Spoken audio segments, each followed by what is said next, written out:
येशूच्या नावामध्ये आपणा सर्वांना सलाम. या आपण परमेश्वर देव बाप्पाचे गुणगान गाऊ, आपण त्याचा जयजयकार करू. स्तोत्रसंहिता 95. या आपण परमेश्वराचा जयजयकार करू, आपल्या तारण दुर्गाचा जयजयकार करू. उपकार स्मरण करीत आपण त्याच्या पुढे जाऊ, स्तोत्रे गात त्याचा जयजयकार करू. कारण परमेश्वर थोर देव आहे, सर्व देवाहून तो थोर राजा आहे. हालेलुया, स्तुती धन्यवाद हो. ह्या ठिकाणी आव्हान केलेले संपूर्ण पृथ्वीला, सर्व पृथ्वीवरील सर्व लोकांना आव्हान केले, या आपण परमेश्वराचा जयजयकार करू. आणि परमेश्वराचा जयजयकार करणं हे आपलं कर्तव्य आहे. कारण तो आपला निर्माण करता परमेश्वर आहे. तो आपली काळजी घेतो, तो आपल्या गरजा पूर्ण करतो. या आपण त्याला स्तुती स्तोत्रे गाऊया. धन्यवाद. आजचा हा दिवस आपण परमेश्वर देवबापाच्या हातामध्ये देऊया. आजचा माझा विषय आहे पॉवर ऑफ प्रेयर, प्रार्थनेचे सामर्थ्य. आपण बघू, उदाहरण बघू. आपण याकोबाची प्रार्थना आपण पाहूया. उत्पत्ती 32 अध्याय, उत्पत्ती याचा 32 अध्याय 26 ते 28 वचन आपण वाचू. मग तो म्हणाला, पहाट होत आहे, मला जाऊ दे. तो म्हणाला, तू मला आशीर्वाद दिल्या वाचून मी तुला जाऊ द्यावयाचा नाही. त्याने मग त्यास विचारले, तुझे नाव काय? तो म्हणाला, याकोब. यावर तो त्यास म्हणाला, यापुढे तुला याकोब म्हणणार नाही, तर इस्रायल म्हणतील, कारण तू देवाशी व मनुष्याशी झगडून प्रबळ ठरला आहेस. ही प्रार्थना, याकोबाची प्रार्थना. आणि त्याने आग्रह केला की तू मला आशीर्वाद दिल्याशिवाय मी तुला जाऊ देणार नाही. आणि पूर्ण रात्र झाली, पूर्ण रात्रभर त्यांनी काय केलेले, तिथे एक प्रकारे झुंज, एक प्रकारे त्यांनी तिथे तो आपल्या प्रयत्नांनी त्यांनी देवबापाला जाऊच दिलं नाही. आणि प्रार्थना केली की तू मला आशीर्वाद दे. आणि त्याला आशीर्वाद दिला. त्याचं नाव बदललं. याकोब याचा अर्थ आहे फसवणारा, आणि इस्रायलचा अर्थ आहे राजकुमार, प्रिन्स. परमेश्वर देवबापाने सर्व बदलून टाकलं. आणि आज या पृथ्वीवरती इस्रायल राष्ट्र आहे अस्तित्व. आणि इस्रायल राष्ट्राला परमेश्वर देवबापाने संपूर्ण जगामधून निवड केली. आणि त्या राष्ट्राच्या द्वारे परमेश्वर देवबाप आपल्या स्वतःला प्रगट करणार आहे आणि प्रगट करत आहे. हालेलुया, स्तुती धन्यवाद. हे प्रार्थनेचं सामर्थ्य आहे. आपलं संपूर्ण जीवन बदलून जातं आणि ते परमेश्वर देवबाप त्याचा उपयोग त्याच्या गौरवासाठी तो करून घेतो. हालेलुया, स्तुती धन्यवाद. आपण काही वचन बघू. मत्तेकृ शुभवर्तमान 21 अध्याय आणि 22 वचनामध्ये असे लिहिलं आहे, आणि तुम्ही विश्वास धरून प्रार्थनेत जे काही मागाल ते सर्व तुम्हाला मिळेल. विश्वास धरून प्रार्थनेमध्ये आम्हाला मिळालेलंच आहे असं आपण विश्वास धरायचा, आपल्याला सगळं काही ते मिळून जातं. मग नंतर आपण वाचतो योहान 14 आणि 13 वचन. पुत्राच्या ठाई पित्याचे गौरव व्हावे म्हणून तुम्ही जे काही माझ्या नावाने मागाल ते मी करेल. या ठिकाणी पूर्ण आश्वासन दिलेले आहे की प्रार्थनेमध्ये आपण येशूच्या नावाने तर आपण पित्या जो काही मागितलेला आहे तर तो आपल्याला देणार आहे. हालेलुया, स्तुती धन्यवाद.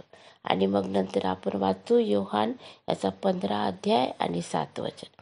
तुम्ही माझ्यामध्ये राहिला व माझी वचने तुम्हामध्ये राहिली तर जे काही तुम्हाला पाहिजे असेल ते मागा, म्हणजे ते तुम्हाला प्राप्त होईल. वचनाप्रमाणे जेव्हा आपण मागतो त्यावेळेला परमेश्वर देव आपल्याला देतो. वचनाप्रमाणे आपल्याला ते मागायचं आहे, मग ते आपल्याला मिळतं. प्रेषितांची कृत्ये 16वा अध्याय 25 आणि 26 वचन. मध्यरात्रीच्या सुमारास पौल व सिला हे प्रार्थना करीत असता व गाणे गाऊन देवाची स्तुती करीत असता बंदिवान त्यांचे ऐकत होते. तेव्हा एकाएकी असा मोठा भूमिकंप झाला की बंदीशाळेचे पाये डगमगले, सर्व दरवाजे लागलेच उघडले व सर्वांची बंधने तुटली. प्रार्थनेचं सामर्थ्य. ह्या जगिक लोकांनी मोठ्या मोठ्या साखळदंडांनी आणि मोठ्या लोखंडी असं फारच लोखंडाचे जे गेट असतात ते खूप खूप म्हणजे कोणी ह्या जगाचे जे आहेत ते बंदी शाळेचे जे जेलचे जे दरवाजे असतात किती मजबूत असतात. आणि तसे प्रार्थना करत होते. तिथे पौल आणि सिलास प्रार्थना करत होते आणि ते प्रार्थनेचं इतकं सामर्थ्य, पवित्र आत्म्याचं सामर्थ्य त्या ठिकाणी उतरलं आणि सगळं काही ते तुटून गेलेले, बंधन तुटले, त्यांचे साखळदंड तुटून गळून पडले सगळे. हे रिझरेक्शन झाल्यानंतर आणि पवित्र आत्म्याचं सामर्थ्य या पृथ्वीवरती ह्या लोकांना, त्याच्या विश्वासणाऱ्यांना, प्रार्थना करणाऱ्यांना मिळाल्यानंतर हे प्रार्थना करत आहेत. त्यांना प्रचार करू नका, येशूचं नाव सांगू नका, आणि हे जे आहे हे जो बदल घडून येते, लोकांचे जीवन बदलते, अंतकरण बदलते, त्यांचं आचरण बदलते, ते येशूवरती विश्वास ठेवते. आणि हे करू नका म्हणून त्यांना बंदीशाळेमध्ये टाकत आहेत. परंतु त्यांनी प्रार्थना केली. आजही परमेश्वर देव आपला तोच आहे. पावलाचा आणि सिलास त्यांचा परमेश्वर देव तो आपला परमेश्वर देव आहे. पुनरुत्थित येशूची आपण आराधना करतो आणि त्याची आपण उपासना करतो. पवित्र आत्म्याचं सामर्थ्य त्या ठिकाणी कार्य करतं. आणि मग आपण बघू याकोबाचे पत्र 5वा अध्याय आणि 15वं वचन. विश्वासाची प्रार्थना दुखणाईतास वाचवेल.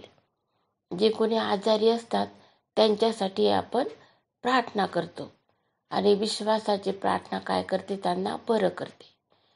आणि कधी बरं करते, जेव्हा ते आपले पाप एक दुसऱ्यांना कबूल करतात, एक दुसऱ्यांना क्षमा करतात, तेव्हा ते सगळे बरे होऊन जातात. ते प्रार्थनेचं सामर्थ्य आहे.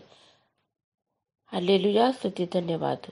आणि मग नंतर आपण पाहतो 16व्या वचनामध्ये पण लिहिलेले, तेव्हा तुम्ही निरोगी व्हावे म्हणून आपली पातके एकमेकाजवळ कबूल करून एकमेकांसाठी प्रार्थना करा.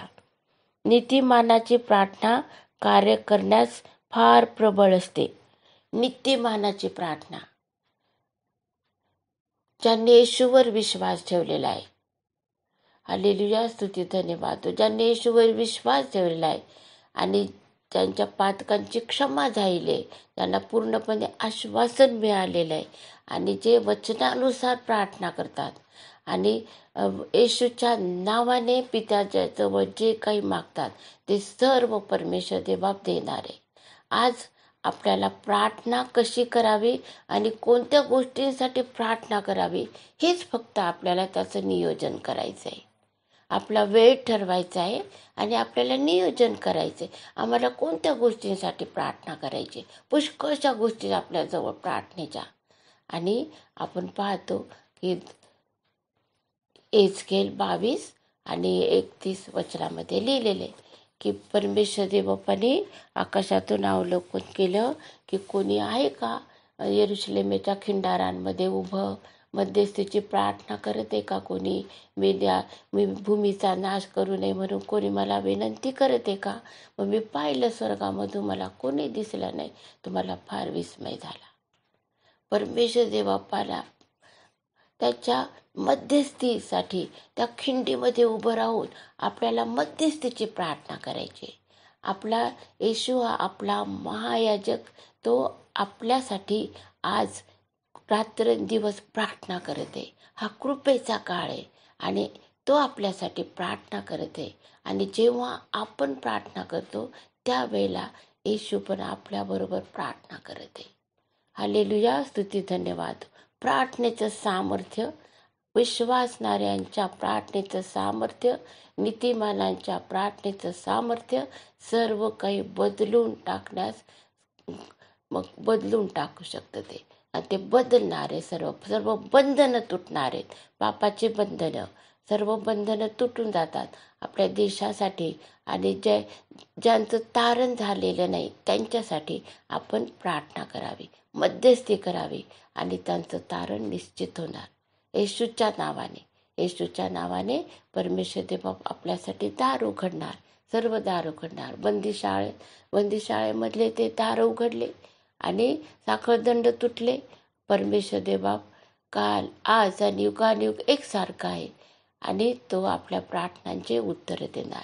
याकोबाचं नाव परमेश्वर देवाने बदलून टाकलं, त्याचं नाव इस्रायल ठेवलं आणि तो सर्व काही बदलून टाकण्यास, जे काही आपण मागतो ते देण्यास तो सामर्थ्य परमेश्वर देवाप आहे. त्याला तो खूप आशीर्वाद दिला. त्यांनी सांगितलं की तू मनुष्य आणि परमेश्वर देवाप यांच्याबरोबर काय केलं, तू झगडलेला आहे, तू स्ट्रगल केलंय आणि तू प्रबळ झाला. परमेश्वर देवबापाचं ते जे सामर्थ्य परमेश्वर देवबापाने आपल्याला दिलेलं आहे.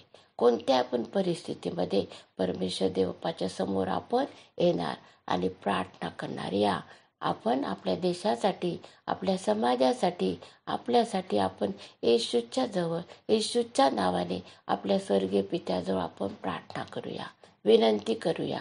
तारणासाठी आपण परमेश्वर देवबापाच्या जवळ प्रार्थना करूया. तुमची आणि माझं जे तारण आहे ते परमेश्वर देवबापाच्या त्याच्या कृपेने झालेले. आपल्यावर त्याची कृपा व्हावी आणि आपल्याला ते तारण आपल्याला प्राप्त व्हावं, त्याचे सर्व आशीर्वाद आपल्याला मिळावेत म्हणून आपण परमेश्वर देवबापाची स्तुती करूया. या आपण आपल्या तारण दुर्गाचा जयजयकार करू. हालेलुया, स्तुती, धन्यवाद.